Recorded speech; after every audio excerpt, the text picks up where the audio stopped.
야근에 찌든 직장인에게 막차라는 건 참 애증의 존재죠. 놓치면 택시비 폭탄이고 타면 지옥 같은 피곤함이 기다리고 있으니까요. 저는 서울에서 경기도 끝자락까지 가는 광역버스를 타고 출퇴근하는데요. 승객들은 다들 시체처럼 고개 떨구고 자고 있죠. 들리는 건 타이어가 아스팔트 긁는 소리랑 엔진 소리뿐이에요. 그날따라 회식이 늦게 끝나서 정말 막차 중에 막차를 탔어요. 앱에서도 운행 종료 뜨기 직전인 차였죠. 버스에 타니까 저 말고는 딱 한 명, 맨 앞자리에 술 취한 아저씨가 졸고 계시더라고요. 저는 기사님 눈치도 보이고 좀 편하게 자고 싶기도 해서 습관적으로 버스 중간보다 약간 뒤쪽 좌석에 앉았습니다. 고속도로를 달리는 동안에는 빗소리를 들으며 그냥 기절하듯 잤어요. 문제는 고속도로를 빠져나와서 시골 국도로 접어들 때쯤이었습니다. 방송 소리에 잠이 깼는데 창밖을 보니 완전 깡촌이었어요. 가로등도 몇 개 없는 어두운 도로. 그런데 버스가 정류장에 서더라고요. 이 시간에 여기서 타는 사람이 있나? 싶어서 무심코 창밖을 내다봤습니다. 정류장 표지판 아래에 웬 여자가 서 있었어요. 우산도 없이 그 비를 다 맞으면서요. 검은색 원피스가 비에 젖어서 몸에 착 달라붙어 있는데 고개를 푹 숙이고 미동도 없이 서 있더라고요. 아, 진짜 으스스하네. 근데 이상한 건 기사님이 문을 안 여시는 겁니다. 앞문이 닫힌 채로 한 3초 정도 서 있더니 그냥 다시 출발하시더라고요. 뭐야, 안 타나? 저는 그냥 승객이 손을 안 흔들어서 지나치나 보다 생각했습니다. 그 여자의 축 늘어진 어깨가 창밖으로 스쳐 지나가는 걸 보면서 다시 눈을 감았죠. 그렇게 한 10분쯤 지났을까요? 비포장도로를 달리는지 버스가 덜컹 하고 크게 흔들렸습니다. 그 충격에 다시 눈이 떠졌는데 비몽사몽간에 목도 뻐근하고 해서 무심코 고개를 뒤로 돌려서 스트레칭을 했어요. 그리고 심장이 멎는 줄 알았습니다. 맨 뒷좌석 창가 자리에 아까 그 여자가 앉아 있었습니다. 분명히 기사님은 문을 안 열었거든요. 중간에 버스가 선 적도 없고요. 그런데 아까 정류장에서 비를 맞고 서 있던 그 여자가 언제 탔는지 맨 뒤에 앉아 있는 겁니다. 긴 머리카락을 앞으로 늘어뜨리고 고개를 푹 숙이고 있었어요. 내가 헛것을 보나? 아까 탔는데 내가 못 봤나? 혼란스러워하고 있는데 버스가 과속 방지턱을 덜컹하고 넘었습니다. 그 순간이었어요. 여자의 고개가 마치 목에 관절이 없는 것처럼 투둑하고 옆으로 꺾였습니다. 90도로. 아니, 거의 120도 가까이.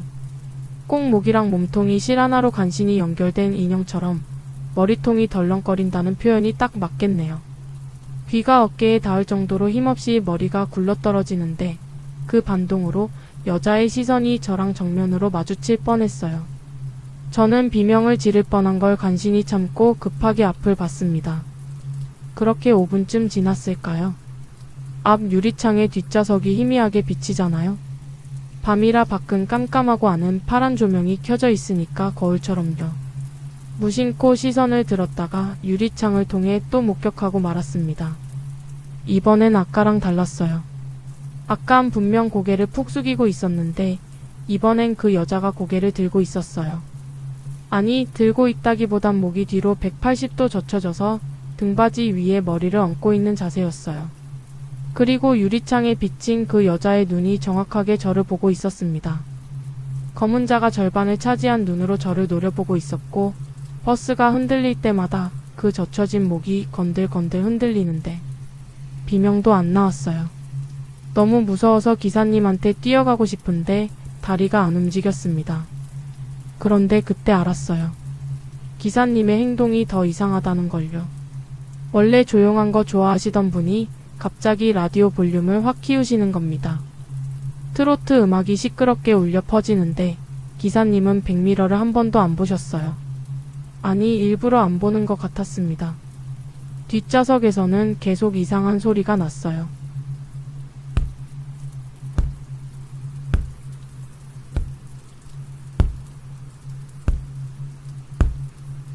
버스가 흔들릴 때마다 그 여자의 머리통이 창문에 부딪히는 소리가요. 그 소리가 점점 가까워지는 것 같아서 저는 귀를 막고 눈을 질끈 감았습니다. 제발 빨리 종점에 도착하기만을 빌면서요. 그 시간이 10년처럼 느껴지더라고요. 손님, 종점입니다. 다 왔어요. 기사님의 큰 목소리에 눈을 떴습니다. 버스 불이 환하게 켜져 있더라고요. 저는 살았다는 생각에 벌떡 일어났습니다. 그리고 내리기 전에 확인해야 했습니다. 도저히 그냥은 못 가겠더라고요. 천천히, 아주 천천히 고개를 돌려 맨 뒷좌석을 봤습니다. 그곳엔 아무도 없었습니다. 좌석 시트는 젖어 있지도 않았고 빗물 자국 하나 없이 뽀송뽀송했어요. 그 여자가 앉아있던 자리만 빼고요. 거기만 안전벨트가 채워져 있더라고요. 사람도 없는데 안전벨트만 팽팽하게 당겨져서 잠겨 있었습니다. 제가 헛것을 본 건가 싶어서 멍하니 서 있었더니 기사님이 백미러로 저를 보며 소리치셨습니다. 빨리 내리라고 차고지 들어가야 한다고요. 저는 떨리는 다리로 앞문으로 걸어가면서 기사님께 물었습니다. 기사님, 아까 맨 뒤에 탄 여자분 어디 갔어요? 기사님은 저를 쳐다보지도 않고 자리를 정리하며 무심하게 대답하셨습니다. 아, 그 여자? 내렸겠지 뭐. 제가 다시 물었어요. 네? 문 여는 소리 못 들었는데. 그리고 아까 정류장에서도 문 안 열어주셨잖아요. 그러자 기사님이 하던 손길을 딱 멈추시더니 저를 빤히 쳐다보셨습니다. 그리고는 낮게 깔린 목소리로 말씀하시더군요. 이 바닥에서 운전 20년 하면 별꼴을 다 봐. 비 오는 날마다 그 정류장에서 손 흔드는 거 태워주면 꼭 사고가 나더라고. 그래서 문 안 열어줬는데 기어이 따라 들어왔나 보네. 나도 처음엔 놀랐는데 이젠 그냥 그러려니 해. 어차피 해코지는 안 하더라고. 그 말이 너무 태연해서 더 무서웠어요. 근데 기사님이 문을 닫으려다가 갑자기 저한테 한마디 덧붙이시더라고요. 이 말이 지금도 제 꿈에 나옵니다. 근데 학생 운 좋네. 보통은 눈 마주치면 따라 내리는데 오늘은 그냥 구경만 하고 싶었나 보지? 얼른 가. 뒤돌아보지 말고. 버스는 차고지로 떠나버렸고 저는 그 빗속에 혼자 남겨졌습니다. 집까지 가는 골목길 내내 목덜미가 서늘해서 미친 듯이 뛰었습니다. 자꾸 뒤에서 쿵쿵 하는 소리가 들리는 것 같았거든요. 아파트 단지에 살다 보면 가끔 그런 기분 들지 않나요?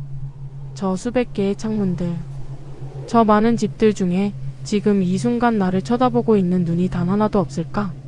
하는 생각이요. 밤이 되면 다들 커튼을 치잖아요. 근데 가끔 커튼 틈 사이로 새어나오는 불빛이 아니라 어둠 속에서 누군가 베란다에 나와 내 방을 빤히 들여다보고 있다면 어떨 것 같으세요? 그날은 바람이 너무 안 불어서 방충망만 남겨두고 커튼을 다 걷었어요. 새벽 2시, 3시. 더워서 잠은 안 오고 그냥 담배나 한 대 피우려고 베란다 의자에 앉았습니다. 저희 아파트는 동 간격이 되게 좁거든요.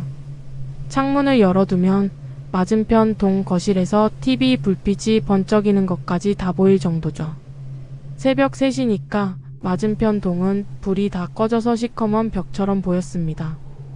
가로등 불빛만 희미하게 외벽을 비추고 있었죠. 담배를 입에 물고 무심코 그 어두운 건물 벽을 훑어보고 있었어요. 1층부터 5층, 10층. 그런데 제 시선이 딱 멈췄습니다. 저랑 같은 층 10층 높이의 어떤 집 베란다였어요. 그 집 난간에 누군가 나와 있더라고요. 하얀 원피스 차림의 긴 생머리 여자였어요. 날이 워낙 맑아서 가로등 불빛을 받은 그 모습이 아주 선명하게 보였습니다. 난간에 배를 딱 붙이고 밖을 내다보고 있더라고요. 처음엔 그냥 더워서 바람 쐬러 나왔나 보다 했어요. 저처럼 잠이 안 오나 보다 하고 동질감도 느꼈죠. 그런데 뭔가 이상했습니다. 제가 담배 한 대를 다 태우고 휴대폰 좀 보다가 다시 고개를 들 때까지 거의 20분이 지났는데도 미동도 없이 그 자세 그대로인 겁니다. 마치 마네킹을 세워둔 것처럼요. 머리카락 한 올 안 움직이고 시선은 저를 향해 고정되어 있었어요. 뭐야, 왜 저래? 기분이 좀 찜찜해서 방으로 들어가려는데 그 여자가 갑자기 움직였습니다. 손을 천천히 들더라고요. 저를 알아보고 인사를 하는 것처럼요. 그런데 그 움직임이 너무 기계적이었어요. 탁탁탁. 프레임이 끊기는 영상처럼 팔이 뚝뚝 끊기면서 올라가는데 손바닥이 저를 향해 펴졌습니다. 저도 모르게 홀린 듯이 보고 있는데 그 여자가 손을 흔들기 시작했습니다. 근데 손목만 흔드는 게 아니었어요. 팔꿈치 아래가 통째로 덜렁거리면서 좌우로 흔들리는데 관절이 뭔가 헐거워 보였습니다. 나사가 풀린 인형처럼요. 아, 진짜 기분 나쁘네. 무시하고 방충망을 닫으려고 일어선 순간이었습니다.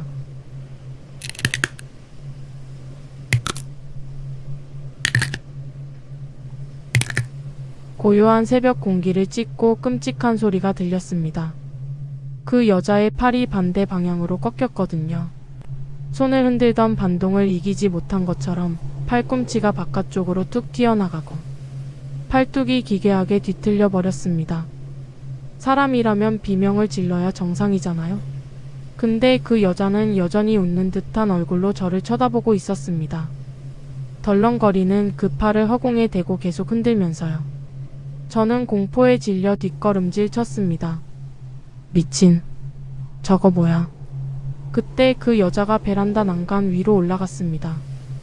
저는 뛰어내리려는 줄 알고 하고 소리를 질렀어요. 저는 저도 모르게 눈을 질끈 감았습니다. 그런데 떨어지는 소리가 안 났어요. 너무 조용했습니다. 조심스럽게 눈을 떴는데 베란다 난간에 그 여자가 없었습니다. 바닥에도 없었고요.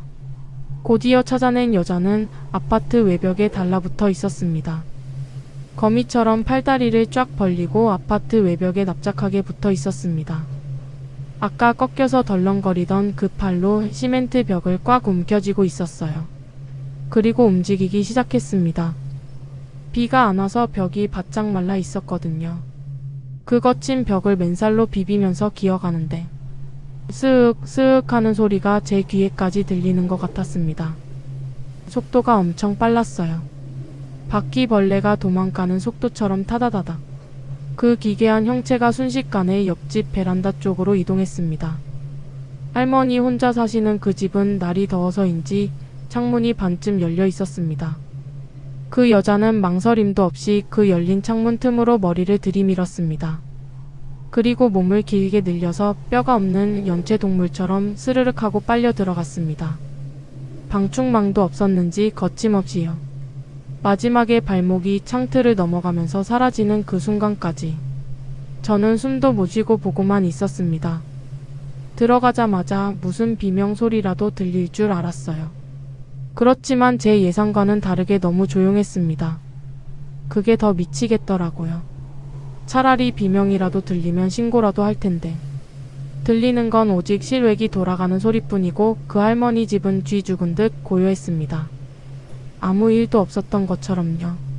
저는 겁이 나서 베란다 문을 이중삼중으로 잠그고 커튼까지 치고 이불 속에 숨었습니다. 밤새 귀를 기울였지만 밖에서는 아무 소리도 들리지 않았어요.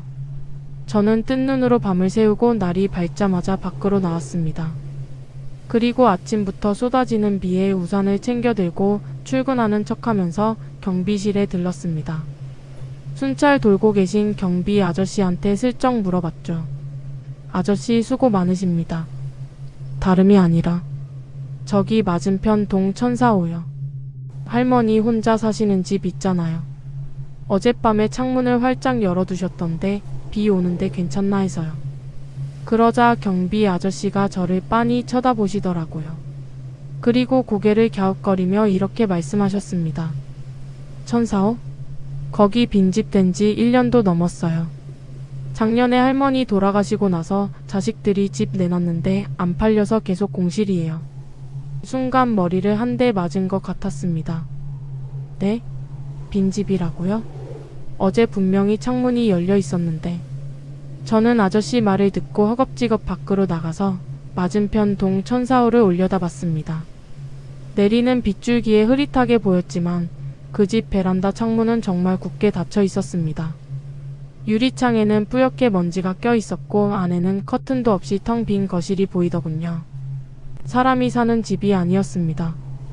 빨래 건조대도 화분도 아무것도 없었으니까요. 그럼 어젯밤 제가 본 그 열린 창문은 대체 누가 연 걸까요?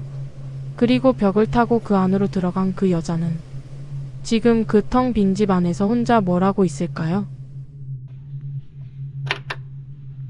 여러분은 집 구할 때 복도식 아파트, 그것도 맨 끝집 선호하시나요?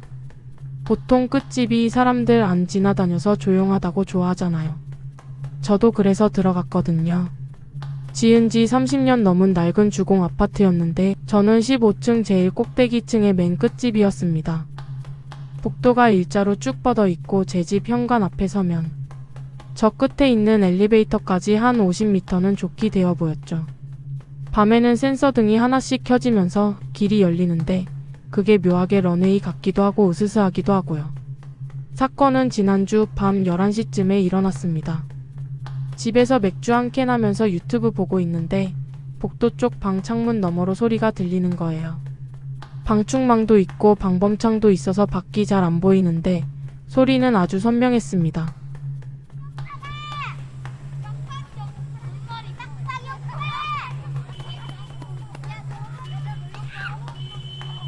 아이들 웃음소리였어요. 아니 시간이 몇 시인데 애들을 안 재우나 싶었죠. 복도식 아파트라 소리가 울려서 더 시끄럽게 들리더라고요. 처음엔 그냥 그러다 말겠지 했는데 이 웃음소리가 안 끝나는 겁니다. 술래잡기를 하는지 복도를 쿵쿵 뛰어다니고 난리가 났어요. 짜증이 확 나서 한마디 해야겠다 싶어 현관문을 열고 복도를 내다봤죠. 얘들아, 지금 몇 시니? 늦었으니까 집에 가야지. 일부러 목소리를 좀 깔고 무섭게 소리쳤어요. 그런데 복도가 쥐 죽은 듯 조용하더라고요. 비상구 유도등 불빛만 파르르 떨리고 복도에는 개미 새끼 한 마리 없었습니다. 뭐야? 내가 잘못 들었나? 아래층 소리가 울려서 올라왔나? 머쓱해서 그냥 문을 닫으려는데 반대편 복도 끝 엘리베이터 쪽 기둥 뒤에서 뭔가가 쑥 나오는 게 보였습니다. 7살? 8살쯤 되어 보이는 남자애였어요. 노란색 티셔츠를 입고 있었는데 기둥 뒤에 숨어서 고개만 쏙 내밀고 저를 쳐다보더라고요. 거리가 꽤 멀었는데도 그 아이 표정이 너무 잘 보였어요. 입이 귀에 걸릴 듯이 배시시 웃고 있었거든요. 저는 안도감에 다시 타일렀습니다. 꼬마야, 거기 숨어 있어도 다 보여. 얼른 집에 가. 그러자 그 아이가 기둥에서 몸을 완전히 빼내더니 저를 향해 손가락질을 하며 말하더군요. 목소리가 묘하게 맑고 높았어요. 들켰다. 이제 내가 술래. 왠지 모르게 기분이 나빴습니다. 뭐라는 거야 싶어서 문을 닫으려는데 아이가 움직이기 시작했습니다. 엘리베이터를 타러 가는 게 아니라 제 쪽으로요. 우리 집 쪽으로 오려나 보다 생각했죠. 그런데 아이가 갑자기 바닥에 엎드리더니 네 발로 기어오기 시작했습니다. 사람이 엎드려서 기어오면 엉금엉금 와야 하잖아요. 근데 그건 마치 바퀴벌레 같았어요. 초등학생 아이가 네 발로 엎드려서 성인이 전력 질주하는 것보다 훨씬 빠르게 기어오는 겁니다. 관절이 팔꿈치랑 무릎이 반대로 꺾인 것 같았어요. 마치 거대한 거미나 도마뱀이 바닥을 훑고 오는 것처럼 몸통을 바닥에 납작 붙이고 미친 듯이 쇄도해 오는데 그 거리가 50m라고 했잖아요. 근데 순식간이었어요. 중간쯤 왔을 때 그 아이의 얼굴을 봤습니다. 웃고 있었어요. 고개를 빳빳하게 들고 입을 쩍 벌린 채로 눈은 저한테 고정하고 달려오는데 그 모습을 보자마자 저는 현관문을 쾅 닫고는 보조키랑 도어락을 미친 듯이 잠갔습니다. 손이 벌벌 떨려서 도어락이 제대로 잠겼는지 2번이나 확인하고 안전고리까지 걸었습니다. 심장이 터질 것 같아서 현관문에 등을 기대고 주저앉았어요. 밖에서는 아무 소리도 안 들렸습니다. 문에 부딪히는 소리도 발소리도 없이 그냥 정적뿐이었죠. 뭐지? 내가 헛것을 봤나? 너무 피곤했나? 숨을 고르며 인터폰 화면을 눌러볼까 고민하던 찰나였습니다. 현관문 바로 바깥 문 하나를 사이에 둔 그 거리에서 목소리가 들렸습니다. 하나. 잘못 들었나 싶었습니다. 하지만 곧이어 또 들려왔습니다. 둘. 그놈이 숫자를 세고 있었습니다. 마치 제가 숨고 그놈이 찾는 상황이 된 겁니다. 셋. 목소리는 아주 천천히 또박또박 숫자를 세어 나갔습니다. 마치 제가 더 깊이 숨을 시간을 주려는 것처럼요. 하지만 15층 아파트 안에서 도망칠 곳이 어디 있겠습니까? 저는 현관문 앞에 굳어버린 채 그 소름 끼치는 카운트다운을 듣고만 있어야 했습니다. 넷, 다섯, 5까지 세더니 소리가 뚝 끊겼습니다. 더 이상 숫자를 세지 않더군요. 복도는 다시 쥐죽은 듯 조용해졌습니다. 보통 술래잡기에서 숫자를 다 세면 찾는다고 하잖아요. 그런데 그놈은 찾으러 온다는 말도 문을 두드리는 소리도 없었습니다. 그냥 침묵뿐이었어요. 다음날 저는 해가 중천에 뜰 때까지 문을 열지 못했습니다.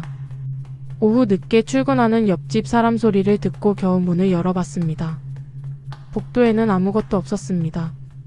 그런데 제가 문을 열자마자 이상한 점을 발견했어요. 저희 집 현관문 바로 앞 복도 바닥에 하얀 분필 같은 걸로 작게 낙서가 되어 있더라고요. 관리실에 가서 CCTV를 돌려봤는데요. 경비 아저씨가 고개를 갸웃거리시더군요. 어제 그 시간 15층 복도 센서 등은 한 번도 켜진 적이 없다고요. 복도 끝에서 저희 집까지 오는 동안 그 긴 복도에 불이 단 하나도 안 켜졌다는 겁니다. 저는 그날로 짐을 싸서 나왔습니다. 위약금이고 뭐고 다 물어주고요. 지금은 사람 많은 오피스텔로 이사 왔는데요. 여기는 밤늦게까지 배달 오토바이 소리, 복도에 사람들 지나다니는 발소리로 꽤 시끄럽거든요. 예전 같으면 시끄럽다고 싫어했겠지만 지금은 그 소음이 오히려 안심이 됩니다. 사람 사는 소리 틈바구니에 섞여 있으면 적어도 그 정막 속에서 들려오던 낮은 숫자 소리는 들리지 않으니까요. 그걸로 됐습니다. 그날 밤 그게 진짜 아이였는지 아니면 다른 무언가였는지 저는 평생 모른 채로 살고 싶네요.